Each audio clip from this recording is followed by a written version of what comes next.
Good evening, I'm Ces Oreña-Drilon. And I'm Shawn Yao. Just like his appointment, his relief came as a surprise to many. General Nicolas Torre III has been replaced by his second-in-command, becoming the first top cop in PNP history to be sacked, and with the shortest stint yet. Batangas 1st District Representative Leandro Leviste has sued the district engineer who tried to bribe him.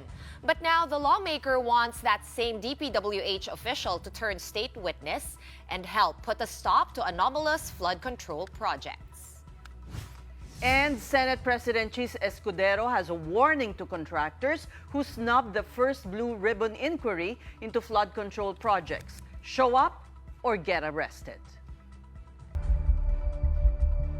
We are a country of laws and not of men. He did not violate any laws. It is simply a choice of the president to take a new direction for the PNP. 85 days. That's how long Police General Nicolas Torre served as chief of the Philippine National Police. Early today, a shock announcement from Malacanang: Torres out, relieved from his post by President Bongbong Marcos himself. The firing was initially made public through a blunt letter addressed to Torre. Almost immediately, the big question was, why was Torre suddenly dismissed and replaced? The general was instrumental in the serving of the ICC arrest warrant to former President Rodrigo Duterte in March and the arrest of Kingdom of Jesus Christ Pastor Apollo Kibuloy in September last year. In a media briefing earlier today, Interior Secretary John Vic Remulla did not provide any clearer details on Torre's relief, but Remulla did hint that Torre's departure had something to do with the recent revamp in key PNP positions. Recall that Torre reassigned Nartatez as head of the Area Police Command for Western Mindanao and replaced him with Lieutenant General Bernard Banac as Deputy Chief for Administration. We are a country of laws and not of men, that the institutions must be larger than the people who run it. And in this case, the President saw it necessary that the institution of the PNP and the NAPOLCOM be upheld as according to the spirit of the law as it was created. He did not violate any laws. He has not been charged with any violations. He has not been charged criminally nor admissively. It is simply a choice of the president to take a new direction for the PNP. And the president has made a decision to go in another direction. The president reserves the right to see what is best fit for the PNP. Despite Torres' firing, Remulla said he still has the president's trust and may even be given another position in government. The president is very fond of General Torre. In his brief tenure as chief and even before that as CIDG, the president and General Torre have had a wonderful and productive relationship. However, there comes a crossroads in a president's decision-making that he has to make the tough but necessary decisions to push his agenda forward. That will be taken up by the NAPOLCOM. However, I was privy to a conversation that the president is considering him for another post in government, and we will know soon if General Torre will accept. For now, General Torre will keep his rank as a 4-star general. However, this poses a problem for his successor, as there can only be one 4-star rank in the PNP hierarchy at a time. Police Lieutenant General Jose Melencio Nartatez Jr. will be serving as officer in charge of the PNP. Nartatez said he intends to continue programs initiated by Torre. The Lieutenant General belonged to the Tanglaudiwa class of 1992 of the PMA, the year before the PNP closed its doors to PMA graduates as potential head of the police force. Nartatez is the 32nd police chief and the 5th since the Marcos administration took over. The Philippine National Police is a dynamic organization. We are covered by orders, we are covered by policies. As a fine Filipino public servants na minsan ay isang sundalo, susunod lang tayo kung ano ang ibibigay na utos. Especially, this is a general order. General Nicolas Torre III acted beyond his authority, and this could have been the reason for his firing. That's what former PNP chief and Senator Ping Lacson thinks. Despite an order from authorities to retain Lieutenant General Jose Melencio Nartatez, Lacson said that Torre's decision to relieve his second-in-command broke protocol. Lacson explained that the designation and relief of members of the PNP command group should be cleared with the president, or at least with the ex officio chairman of the National Police Commission or NAPOLCOM and the Secretary of Interior and Local Government. Senator Amy Marcos recalls speaking to Torre about this. Pagkaalam ko na demote si Nartatez at yung iba pang general na Ilocano, nagdadaig kung bakit daw nangyari yun. Kaya sinita ko siya, sabi ko, hoy, ba't ganun? Nako, may balik yan, magdahan-dahan ka. Hindi ko naman alam, magiging bilang anghel ako. At nagpapaumanhin ako, wala akong alam. Senator Bato de la Rosa, himself a former PNP chief, said that he sympathizes with Torre. Galit ako na naawa ako sa kanya. Because I've been there. What if ako ang nandyan, nakaupo, at sinunod ko lahat ng orders ng nagbibigay ng orders sa akin. Lahat na ginawa ko. Kahit na yung bordering to illegal acts, unconstitutional acts, questionable acts, ginawa ko na lahat. Pagkatapos, ngayon, tanggalin lang niyo ako ng unceremoniously. That's my opinion as a former chief PNP. Just goes to show na ulang forever. Meantime, Senate President Cheese Escudero and Senate President Pro Tempore Jinggoy Estrada both agree that any executive appointee serves at the pleasure of the president. Sana hindi maapektuhan dahil again, serving at the pleasure of the president ang sino mang PNP chief. If you remember, the first time when he was appointed as chief PNP, sinabi ko na we have the most arrogant chief of police in the police force. Siguro, I really do not know the reason behind his relief, but I think the president knows best. Several members of the lower house were also surprised with the president's decision to sack General Torre. Akbayan Party List Representative Percy Sandanya wrote on X, yung mga sangkot sa flood control dapat ang sibakin pero ang Chief PNP ang tinanggal. Anyari? Mamamayang Liberal Party List Representative Laila de Lima also wrote, quote, "What's happening? They better have a good reason in doing that to a very popular, much appreciated, and high-performing PNP chief." Torre's case is a first in Philippine history where a sitting PNP chief was directly relieved by the president. Previous chiefs have either resigned or have been reassigned before the end of their term. Former top cop and now Senator Ping Lacson stepped down after EDSA DOS in 2001, with then-President Gloria Macapagal Arroyo accepting his resignation. In 2015, Alan Purisima quit amid the controversy over the bloody Mama Sapano encounter. His resignation was accepted by late President Noynoy Aquino. During former President Rodrigo Duterte's administration, Ronald Bato de la Rosa was reassigned to the Bureau of Corrections. He was later replaced by Oscar Albayalde as PNP chief. Albayalde resigned weeks before his retirement in 2019 following the Ninja Cops controversy. What sets Torre's case apart is the immediacy of his removal, coming barely 3 months after assuming leadership of the police force. Officials have yet to elaborate on the reasons behind this unprecedented action.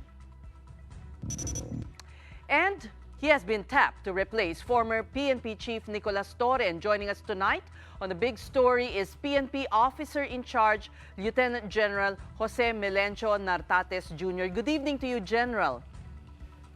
Good evening. Good evening as well to our listeners. General, were you as surprised as the nation when you learned that you would be made the PNP chief? Yes, of course. I was discharging and performing my duties in Pagadian as in my capacity as the area police commander for Western Mindanao. So I received a call about late mid-afternoon, and then I fly back to Manila. Have you spoken to your predecessor? I haven't spoken to my predecessor. There was a turnover this morning, and supposed to be nandun. Kaso wala po. Well, it was a rather humiliating departure of General Torre. But, sir, you're by the president naming you as PNP chief, you're backed up by. We understand that you were hurt. You had complaints, as disclosed by Senator Amy Marcos. I'm a part of the organization, particularly the PNP. Once I receive order, everybody, ay susunod. Wala naman akong ginawa. And then I followed the order when I was designated as APC in Western Mindanao. Yun lang po ang trabaho. We follow orders. Opo. Nag-sign ng mga regional PNP chiefs ng support for General Torre when this rigodon was done. But were there rumblings in the organization, and is this the reason why you are now PNP OIC? Tama po, no? Before you answer po the question, OIC, you're considered an OIC now since General Torre is a 4-star general. Is that correct? Yes, a while ago, this morning, I signed an assumption that I'm the assuming as the OIC of the Philippine National Police. And by virtue of the order, meron po tayong acting capacity po ngayon. Opo. So, may mga rumblings po ba nung naganap yung rigodon at nag-utos din ng NAPOLCOM na dapat ay i-reinstate yung mga posisyon na binago ni General Torre? Well, I have to look again at the procedure, and then if there is a resolution, I have to look kasi mag-opisina pa ako bukas, and then I will look about its implementation. Okay. General Nartatez, kailan po kayo tinawagan sa Pagadian para pumunta dito sa Manila? Yes, exactly mga 2:30 p.m. yesterday. Yesterday lang po. And did they tell you why? Or nagulat ka na lang pagdating mo dito at sinabihan ka? I was told to report to our SILG, Secretary Remulla, and so tumakbo po ako. Okay. So, but during that time, wala pang sinasabi. So, nagulat lang ako when I arrived here in Manila. Balikan ko lang yung sagot mo kanina kay Ces, no? She did ask you how you felt nung nilipat kayo doon sa Pagadian. Siyempre, tao lang po tayo, no? I understand that, of course, you have orders and you will obey them as a police officer. Pero as a person po, were you shocked or did you feel that was in any way unfair? Well, siyempre, member ako ng isang organization. Order is order. We need to follow order. Personally, nasa-shock din tayo or nagulat din tayo. He is the chief of the PNP, susundin po natin. did you ever bring up your gripes or concerns to General Torre at that time? He gave the order, and then I acceded to that order. Did he tell you or give you any reason at all for why na-reshuffle po kayo? Not just you, but also the other officers.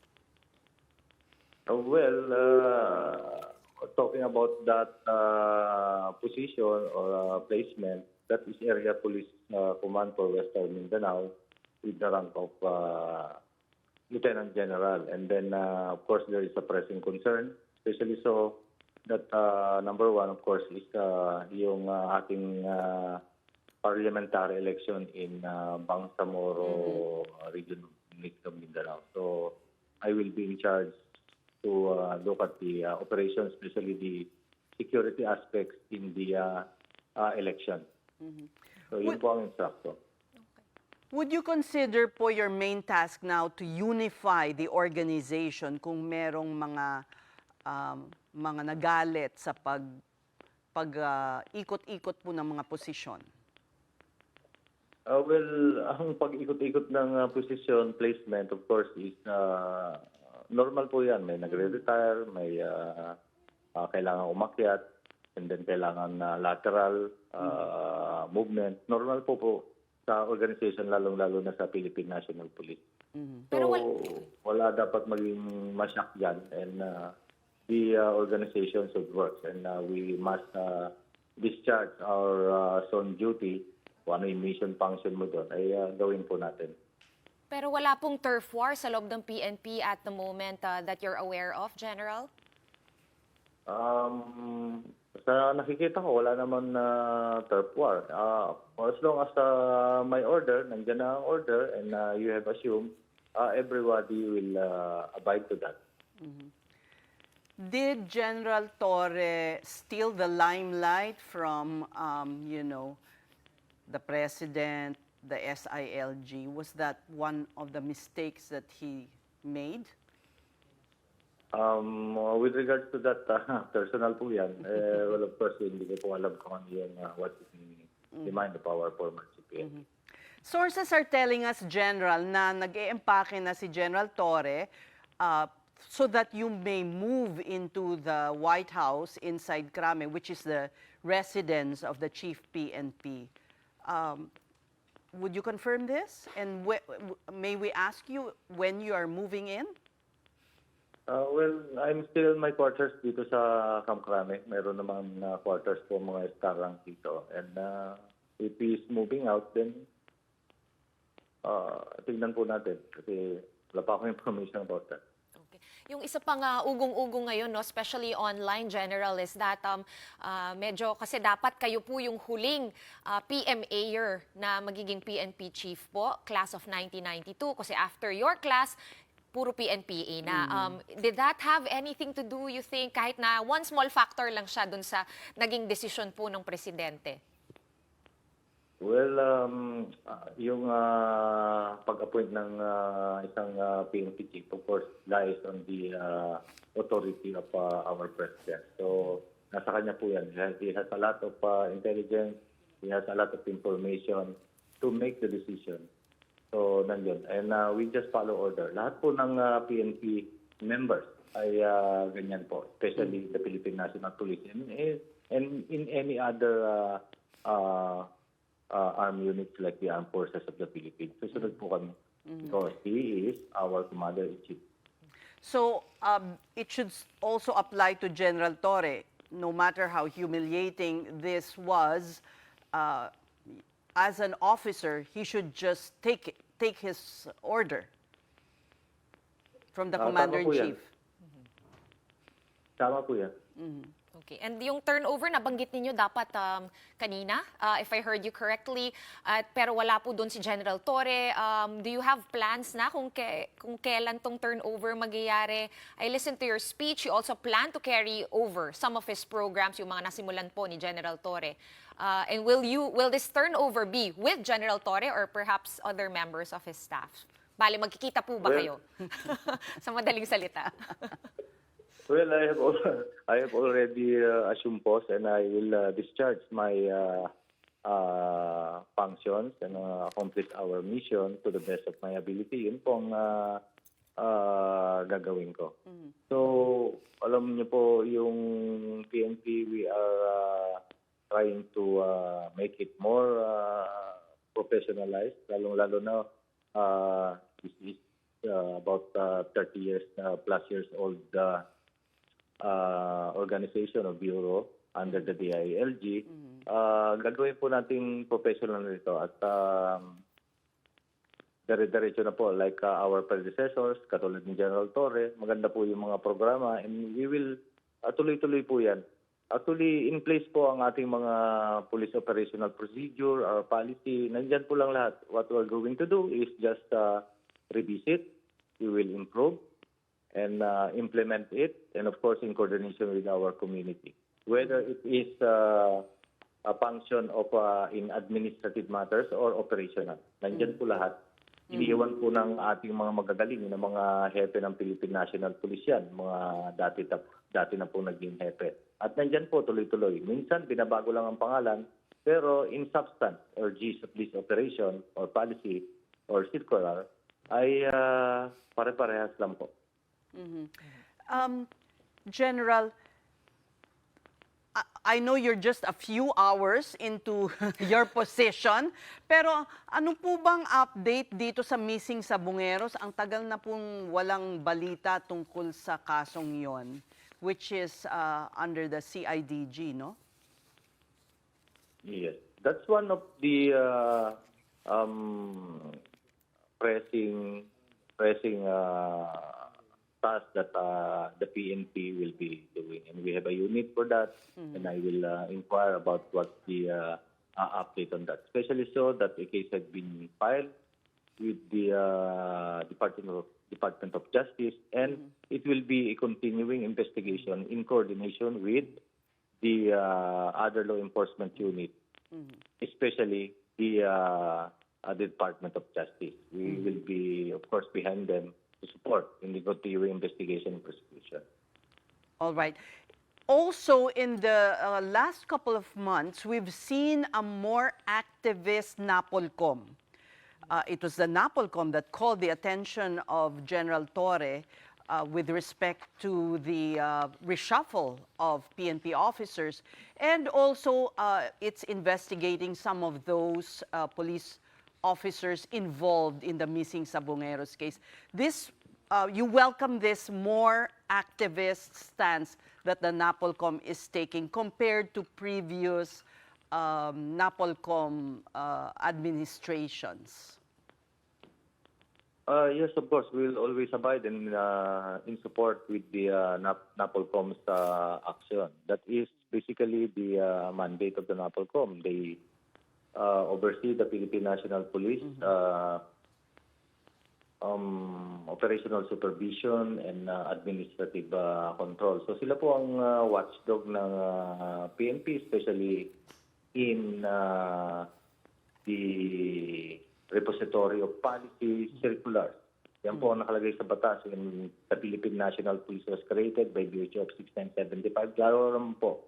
Klaro ang mandato ng NAPOLCOM. That is including the administrative cases. Kahit na sumalungat, na-commit ng PNP personnel. kahit na salungat sa inyong mga utos? They oversee the Philippine National Police. Okay, as a matter of fact, the Chief PNP is a sitting member in ex officio capacity ng NAPOLCOM. Okay. So, well, marami kang early fans ngayon. No? Isa na nga doon, General Nartatez. I see Senadora Amy Marcos. I was about to say, it's the one thing that she welcomes sa ginawa ng kapatid niya. Laging nagkikriticize yun. Go ahead, Shawn. So, close raw po ba kayo talaga kaya Senator Amy Marcos? She mentioned ikaw po yung PD niya dati, I guess, when she was governor? Yes, during the election period, way back in 2016, particularly January 10 of 2016, I was designated as officer in charge of the Ilocos Norte PPO. Election period po yun, and I was designated. Sunod lang po ako. At tumakbo ako as designated by the Chief PNP. And then after a while, tinanggap niya naman po ako after the election, especially the result of the election. It was a bloodless election in 2016 in Ilocos Norte, and I spent there for 27 months and 10 days until I was replaced. You didn't serve Ilocos during the president's term. Masyadong bata pa kayo. As governor or as congressman. The governor then was now Senator Amy Marcos. Okay. So let's go to the BARM elections, General, because you said that that was the task given you. and that is also a very important election that's coming up. Ngayon, who will you give this task to? Well, right now I have a deputy, Major General Baiting, and since my absence, napunta lang po ako dito sa Metro Manila, dito sa Kamkrami po. I gave orders that I will hold as officer in charge of that unit. Ang gagawin niya lang naman po is to supervise and direct operations to ensure that Western Mindanao is safe. And more particularly, ito pong parliamentary election dun sa BARN. Area Police Command Western Mindanao has jurisdiction over 3 regions. Region 9, Region 12, and BARN. So, nandun po may kanya-kanya pong avion, and he supervises and oversees with the different police forces and other law enforcement units yan. Kailangan po magkakasama po sila, including the armed forces of the Philippines. Kasi marami pong tropa doon, especially in other operations to deny and or matalo po natin, maalis po natin yung mga threat groups doon. Like for example, the Communist Terrorist Group, the Local Terrorist Group, including the criminal gangs, as well as the presence of potential PAGs and private armed groups. And of course, aganawa or tignan po natin ang mga peace-inclined armed group doon. May worry Yun po ang ba? trabaho ng Sana maging peaceful. May worry po ba about the MILF General Nartatez? Because recently, naglabas sila ng statement saying na hindi muna sila, magpo-pause muna sila sa pagbaba ng kanilang mga armas. Do you think this will impact the upcoming BARM elections in any way? Well, continuously the OPAPRO, the Office Presidential for Assistant for Peace and Reconciliation and Unity, sila po ang may OPR po dyan at ginagawa po yan continuously, nag-negotiate and or they are talking together with of course yung law enforcement and the armed forces of the Philippines na kasapi, including the local government unit. General, isang pahabol pang question. There is an awkward situation where you are the PNP OIC, you're the chief, but there is one person who has a higher rank than you. Paano po yun? Okay. Parang hindi ko narinig, pakiulit. Parang may awkward situation po wherein you are the chief PNP, but there is another officer who has a higher rank than you. There are two, the rank and the position. So magkaiba po yun. If you're designated in that position, whether you're not still holding the rank, it's okay for as long as you can discharge your function. In this case, I was designated as the Chief Philippine National Police. No problem po yun. As chief, anong gagawin nyo kay General Torre? Well, he's been relieved as the chief, and then ako po yung chief, and then meron naman pong process yun. May be assigned to PIHAW and or dito po sa office of the Chief PNP. Assignment lang po where he is being accounted. So he'll be floating, on floating status. Ganun na po yun. I'm assuming, no, but I could be wrong, General, na hindi nyo pa po nakakausap yung presidente, but you have obviously spoken to SILG John Vic Remulla. Ano po yung marching orders na nabigay sa inyo? Meron na ba or wala pa? Well, the marching order, of course, is to ensure peace and order, public safety sa community in coordination with the community. Kasi kung wala pong coordination, how can they see kung anong ginagawa ng PNP. It should be felt. It is not enough that you're seen in the street. It's not enough that you're responding. They should appreciate it. Peace and order is shared responsibility of the community and the police. Hindi lang police. We are doomed to fail kapag hindi po nakikita o na-appreciate or not in participation ng ating community.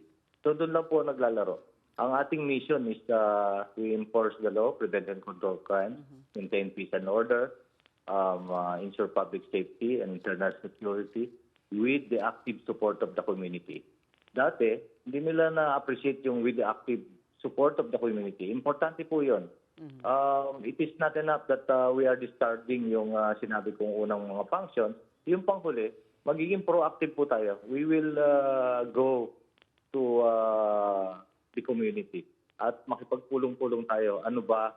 Kasi iba-ibang lugar, iba-ibang pwesto ay iba-iba po. Like for example, in Visayas, may type po ng operation doon. May isang LGU, Chief Executive or Governor, Mayor, merong or Governor, may iba-iba po silang kung paano to maintain the peace and order. In line with Yun that, lang po. okay, and in line with that, General, and to circle back to Ces's point earlier about a more, kumbaga, mas maingay at mas involved at mas active na NAPOLCOM na naririnig ng tao, have you planned or scheduled a meeting with NAPOLCOM na, and where do you plan to take this new direction, so it would seem that the NAPOLCOM is taking? Yes, I will. It is one of my functions to familiarize myself with the NAPOLCOM, especially so that we subordinate with the policies, with yung policy na yun, dito rin naman ang galing and they are affirming it.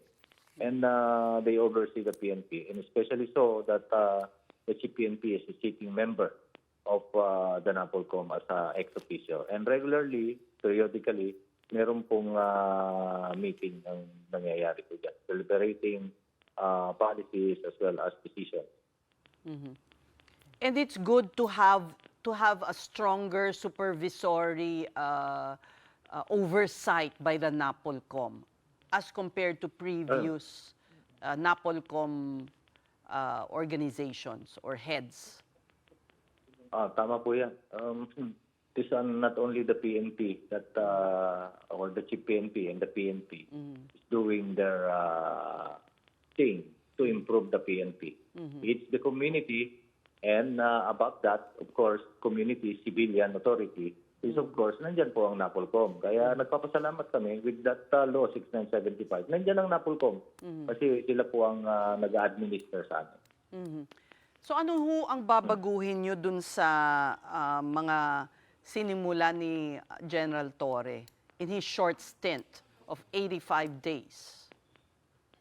I have to look, pero great job po yung ginawa ng iniwang legacy ng ating outgoing Chief Torre, especially in the police response. Police response is part of the enhanced managing police operation. It's only part.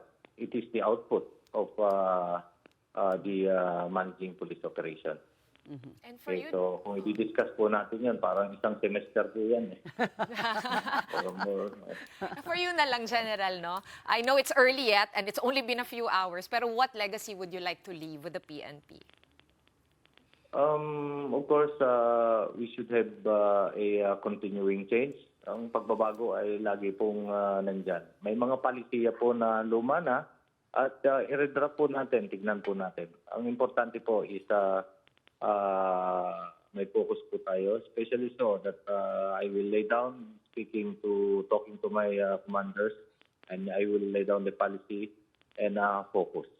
And I have set my focus especially during this morning's assumption.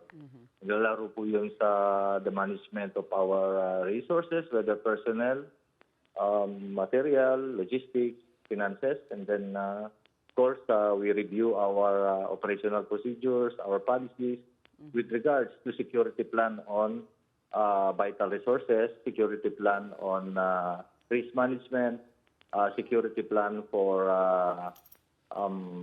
activities and events. We need to look at the morale and welfare of our personnel. We need to have a strong organization of looking at the yung nakakasira po sa aming imahe, especially the rug cups. Okay, so we will increase our integrity monitoring And of course, our managing police operations. So managing police operations, of course, is that we deny the occurrence of the focus crime, especially yung focus crimes natin, prevalent crime. And if kung may mangyari, we need to ensure that these personalities who are involved in these focus crimes or prevalent crimes are identified and arrested, and they should face the consequences. Yun lang po maglalaro doon at napakarami na. And Napakarami na nga po talaga. We should have a mastery of our community. Okay? At with that EMPO, we will focus on our campaign on illegal drugs, loose firearms, and fight against terrorism. Alam nyo, yung drugs, and kaya ako sinasabing mag-focus doon, the drugs and firearms, ito yung denominator ng pag-commit ng ating focus crimes, especially theft and robbery and death cases. And with that, pagsamasamahin mo po lahat yan, we need to participate with the to ensure the support of our community. Without the support, useless po yung ginagawa po natin. Kaya dapat po ipapakita namin, and we will go to our community, talk with our stakeholders. All right, a community-centric approach. We thank you for talking to us, PNP Officer in Charge, Lieutenant General Jose Melencio Nartatez Jr. We're going to be taking a very quick break, but coming up, Batangas 1st District Congressman Leandro Leviste wants the district engineer he charged for attempted bribery to turn state witness. The neophyte lawmaker explains why when we speak to him live in a bit. Keep it here on One News.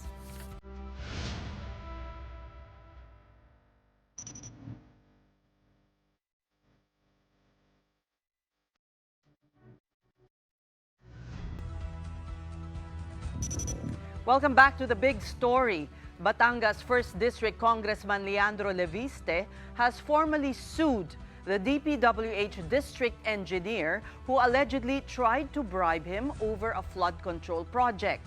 This morning, Leviste stood face-to-face with engineer Abelardo Calalo at the Provincial Prosecutor's Office. The neophyte congressman charged Calalo with charges of direct bribery, corruption of public officials, and violation of the Anti-Graft and Corrupt Practices and Code of Conduct and Ethical Standards for Public Officials. Calalo was arrested after supposedly offering the lawmaker more than 3 million pesos to halt the investigation on DPWH projects in their district. Pinipili lang daw ng congressman ang contractor na nagbibigay ng SOP. Hindi nagkakaroon ng tunay na mga bidding sa DPWH projects. Hindi lang po dapat yung mga employees ng DPWH ang dapat nating hold to account. And I believe with the help of state witnesses, we can catch a bigger fish. And now let's discuss this some more with Batangas 1st District Representative Leandro Legarda Leviste, who's supposed to join us live in the studio pero hindi umabot. Hindi nabalik, Congressman. We're happy to talk to you over the phone.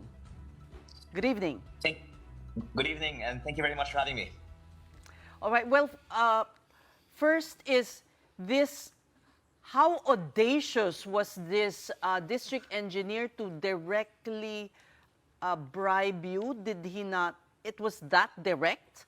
There were no feelers even made. It seemed like it was a normal transaction. To put it in context po, I believe the public would expect that SOP or standard operating procedure is widespread in DPWH. It's just that I'm a first-term congressman and never experienced it firsthand myself. And the 3.1M that was in a tag that had been offered came with a receipt of 3 projects totaling 104 million pesos, of which 3.1M was 3%. So while it is currently being covered by the media as a special incident, the giving of SOP for DPWH projects is supposedly something that happens all the time, but not something that I would tolerate in my own district, and hopefully can be less common if the public is more outraged by incidents like this. So you're saying is the way he approached you was like it was very normal. It was a usual practice. Actually, I was able to discuss with him how the DPWH First District Office works during that conversation. And he said that most of these projects are not awarded through genuine biddings, that the contractors collude, that the congressman used to choose who the winning bidders are, and that the winning bidder gives an SOP to the congressman. And this, I'm told, is also done in other districts. And the problem, I think, is not that one employee of DPWH did it. It's that the system is allowing Entrenched. this to happen nationwide, and hopefully with some reforms can be reduced in its frequency. So the problem is not one individual. The problem po is the system. Okay. And this is why you're offering that he turn state witness. Yes, because it's rare that there is a actual case that is found, because perhaps there are reasons why other people aren't reporting an offer of bribes. But the hope is that we go after the people who are really behind this system. It's not the employees of DPWH. It's perhaps people who are above them. But Congressman, some district engineers are contractors themselves. I wouldn't be surprised, as reportedly some congressmen are too. True. Well, you also mentioned earlier on our sister program Storycon this afternoon to our colleagues na, you know, even the COA is in on it, and they also get like, I think, 0.5 to 1% of the transaction deal or the project cost. Would you know, like in this whole web, have you laid it out in your mind, like how many people are really involved from how many agencies? As a first-term congressman, I was trying to learn so that we can reform it. But now that I've done this, maybe no one will tell me anymore. But you know, Congressman, like when news came out over the weekend about what happened, you know, I was trawling through the comment section, and a lot of people were actually even doubtful about what happened. Can you set the record straight that this was not a setup, that this actually happened? Yes, I think the question is why only 3M? And it's because it's for one project, or sorry, one contractor's projects. But the statement to me was that there's 3.6 billion of projects in total in the first district of Batangas, and 5% or up to 10% of this could be obtained even from the already awarded projects. So perhaps it would be implausible that an engineer would try and offer 3 million.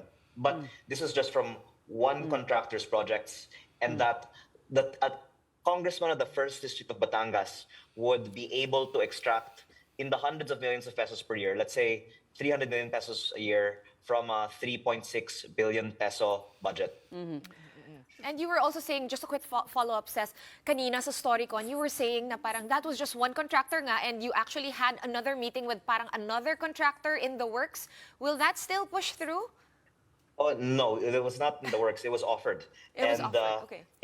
In the meeting where there was already a bag from one contractor, it was also offered that there be a meeting set with another contractor, and that meetings be set with many other contractors over the coming days. And then I thought of calling the PNP, and I think that the events are now reported. But the point is that whatever the budget of a congressional district for DPWH is, it is perceived that congressmen tend to get a percentage of that budget. Now, I don't want to speak on behalf of all districts in the country, but I can just say in the first district of Batangas, the contractors, the other people who are supposedly in the know of how this works would say that that really is how it has been. Kaya parang nasanay na rin po ang mga nasa DPWH First District Batangas office. Kaya nga napaka candid sila sa pag-discuss nito sa akin, and they so openly offered this to me because that's how it's always been in the First District of Batangas. So for the district engineer, he was probably shocked that you said no. I mean, he thought this is normal, you would say yes. Yeah. And he even brought evidence against him. I mean, there was money, there was a receipt. Parang he didn't even think that yeah. a no would be an option, right? Yes, the receipt is the surprising part. But as to the offer of cash, he acknowledged that I would be disinclined to partake in that, but had said that this was suporta para sa aking mga programa, referring to the scholarships that I give students in my district. He said that the contractors are natutuwa sa mga itinutulong ko sa mga estudyante. So there's always, of course, euphemisms involved when dealing with these kinds of things. But of course, no one says that this is what it is. They try and couch it in more acceptable language. You said earlier, may bigger fish na sikat na ngayon. What did you mean? Yes, there's a project in my district that the local government of that town questioned the design of. And in an earlier meeting I had with DE, he said that it was malaking tao who designed that project, put it in the DPWH budget, and is the contractor himself for that project. And for my own personal safety, perhaps I would ask not to name names, but the list of projects and winning bidders are publicly available. Okay. All right. You are with the Appropriations Committee, and you also mentioned that the budget for 2026 is 880 million, right, of the DPWH. So how will you tackle this? Because obviously yung budget na yan poison na.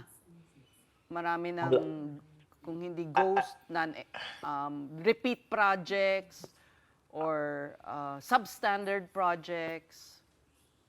It would projects tread not lightly needed. because of course, Congress is a collegial body and we'd have to defer to the decision of the majority. But that in business, I think you wouldn't appropriate 880 billion to an agency that is proven to have these kinds of questions. So I think that without even reducing the number of projects, we can lower the budget by reducing the cost of the projects. I believe this was done in the time of Secretary Babe Singson. And if you force a reduction in the cost of the projects, maybe what is reduced is not the quality of the projects. If there's still quality control, maybe what's reduced is the SOP that's given to congressmen. So that's a pretty big fight, Congressman. Are you prepared to undertake it? So currently you are the poster boy and the protagonist in this storyline. Are you prepared to take it further? You also mentioned asking the DE na maging state witness. Do you think open siya doon? I would, I guess, hope so, but I would not want to preempt any decision on his part. And by the way, I would also want to couch my statements about the DPWH in terms of what I've seen in my own district. And of course, we respect our colleagues in Congress. But I think that there's a greater political will now behind reforming DPWH because of PBB EMSONA, and welcome the much wider support now for reforms in DPWH, even by members of Congress. Is Alpha and Omega one of the contractors in Batangas? Yes, I think if you check the Sumbong sa Pangulo website for Binambang River, Balayan, you will see they are a contractor for one of the phases, but not for much of it. The contractors that are behind much of the projects in my district actually don't have that many projects outside of my district, and it's something that we're investigating for these contractors who have been given so many projects, but only in this district. Okay. Can you also file cases against these contractors? Kasi parang middleman lang si DE, nung bagman ng mga contractors. And may resibo, di ba? So pwede na rin sila. Are you contemplating filing charges against this specific contractor where there's evidence of a bribe? Case that we filed provides for other parties to be added to it once we can identify the persons that should be included in the case. But I would state that I think not even the contractors are the most responsible parties, because presumably, if it's not one contractor, it could very well have been another contractor. Based on what I was told by DE, there is ability by congressmen to select the contractors that do the projects that they fund in their district. And you're of course, that's something that we do not condone. But the problem is that the DPWH approved budgets assume the costs that factor in the 10 to 20% reserved for congressmen. So if you have a district where the congressman does not get the 10 to 20% SOP, then either someone else apparently will get it within the DPWH system, or the savings would be returned to Treasury with no incentive for the district to then be efficient and have proper bidding procedures. So one of the things that I would propose actually is an incentive for districts to have efficient and economically priced bids, and also for hopefully districts that have more compliant and quality done projects to be given a bigger share of the budget. But what happens now is that because of the way that projects are allocated sometimes, the districts that actually have the most questionable practices are the ones given the most budgets, as has been seen in some of the examples of flood control. Okay, Congressman, you're looking at it from a policy level, pero ang dami mong babanggain dyan. Handa ka ba as a first-time congressman na, to disclose this? Marami kang matatamaan ng mga, entrenched in this system na congressmen. Yes. You're ready. Thank you for reminding me. So maybe I will think twice now. But I would say that my focus is not on the investigations in Congress and the Senate, but in my own district, because what I think is most compelling is when you have the technical findings of substandard projects, which the contractor cannot deny should be, let's say, 15 meters of a sheet pile, but when you measure it is only 4 meters, that there's a missing 11 meters. So one of the things that we're trying to do is to audit as many of the products as possible in our district and hopefully help the DPWH make claims for the missing materials on these projects. All right. We thank you for joining us, Congressman Leandro Leviste, and good luck to you. Meantime, Senate President Francis Chis Escudero is urging contractors linked to questionable flood control projects to attend the Blue Ribbon Committee's public hearing on September 1st under penalty of law. Escudero has signed all subpoenas requested by the committee, which he expects to be served this week. 4 subpoenas for Metro Manila have already been sent, while 6 others outside NCR in provinces including Albay, Sorsogon, Bulacan, Pampanga, and Benguet are to be served today. He said contractors must clarify their involvement, warning that failure to comply could lead to arrest warrants. The Senate President stressed the importance of investigating alleged anomalies, including funded projects that were never implemented.